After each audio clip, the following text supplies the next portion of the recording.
After 2 weeks of Monday to Friday commuting from home to work and back, I want to share my thoughts and tips from the day-to-day experience. The Segway F35. I find that this is a very adequate scooter for commuting to work. It is reliable and responsive. It takes me to work and back on a single charge and has some left. So battery life is appropriate for my case.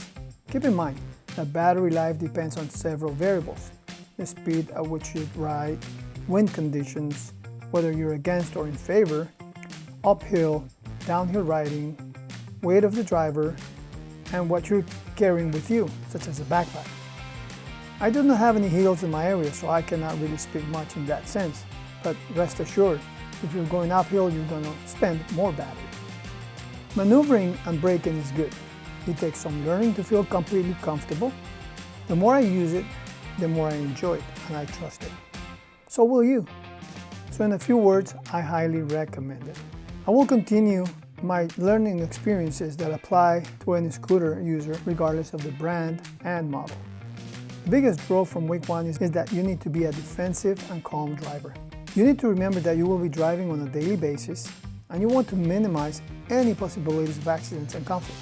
We will find people that might be very aware of your presence and be very careful, and others are either distracted or are simply plain reckless. Approach intersections with caution. This is my big number one.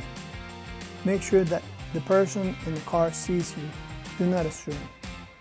You can see when the driver is looking your way and sense the next action of the driver, whether it's to either yield the road to you or accelerate to beat the oncoming scooter. In my first week, I went through a lot of frustration and had to tame my anger when seeing people that did not care to respect the right-of-way or were distracted. The second week, I realized that I was going to find that on an ongoing basis, so I needed to have a very different attitude, and instead of being frustrated and possibly angry, have the right approach and enjoy it and be safe. Number two, get to know your daily route well. The conditions of the road or the sidewalk, you need to know them well. Since this is your day-to-day drive, you should know it. Let me give you an example. I once decided to take a different street, and since I had not ridden it prior, I was not aware of the sidewalk configuration and almost fell as I was driving at the max speed. If I had known that street better, I would have approached it at the proper speed. Number three, and I would emphasize this with big, bold letters: wear a helmet always. A bike helmet is sufficient protection. Full head protection is even better. I see a lot of people riding without one, and that's a no-no. A good friend of mine was riding his bike in Toronto, Canada, and he told me that once he fell off his bike at a relatively low speed, just riding around the city. Next thing, he woke up at a hospital and did not remember anything about the incident.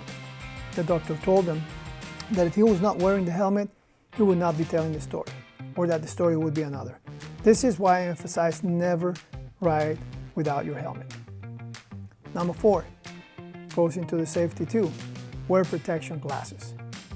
Tree branches, leaves, and even debris that falls, that just spins off the road can be a high risk to you. And if you're not wearing eye protection, you're at risk. I have had a couple of times where a branch has hit my head and even in front of my eyes, and having the helmet and eye protection glasses was a wise choice and prevented an injury that could have escalated into a larger accident. Number five, do not lock your knees or elbows. This is your own suspension system. It makes your ride smooth and pleasant. Vibration from the sidewalk and uneven roads can be very uncomfortable after a little while if you lock your knees.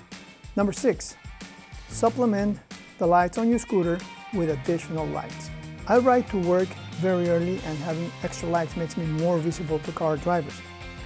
I use two additional front lights, one blinking at the bottom or just lower section, that it blinks so that again it just catches the attention or the eye of oncoming traffic, and the other one is just supplementing the existing front light.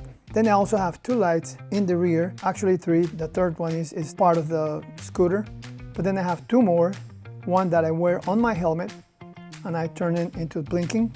It's a red light blinking. And then also I have one on my backpack That way, I can make sure that even from the rear, I'm visible both from the back and from the front. Number 7, test run abrupt stops and learn how the scooter responds. If you hit the brake, you can possibly fall forward if you don't take the right approach. So learn how to stop properly. So when the need to stop abruptly arises, you will be able to react accordingly and stop safely. Remember to keep your knees slightly bent. Just going back to that same thing. Lean back slightly as you're stopping to counter the weight shift and prevent going over the handle and flipping. You need to react as you hit the brake with your body to keep the balance. So to close, if you are planning on using a scooter as a commuting vehicle, it can be a real treat and a fun experience. I encourage you to do it. The Segway F35 is a good commuting scooter if the distance is within the specs. I would say up to 15 miles on a single charge if you ride full speed and recharge for your way back. But I think 5 miles, give or take, is a sweet spot as you can drive both ways on a single charge and have some lift. It takes about 20 to 25 minutes each way. It takes me, that is. So top speed is 18 miles an hour. Honestly, I cannot find anything that will stop me from recommending it at this price point. One highlight that I would like to mention too is the other day, one of my clients called me because I do some freelancing as well. And one of my customers called me and they needed some help. I tried to help him remotely, could not. So, we agreed that after work I would stop by. And so happened that they're on my way from work to my house, back to my house. So I went ahead and did that, went on my scooter, went to the place. I didn't find a place where to lock my scooter, so I just simply took it upstairs, up the elevator, went into my client, did what we needed to do, finished up, said goodbye to my client, headed back on my scooter back to the house, and that was it. So it was just fun too, a fun fact or a fun thing that happened through this second week that I had to stop at a client that was on my way, and it all happened smoothly, and it was just a joy for me to be able to do it. So thanks for joining us. If you have any comments, questions, recommendations, please leave them below so we can all learn and encourage each other together. We'll see you later.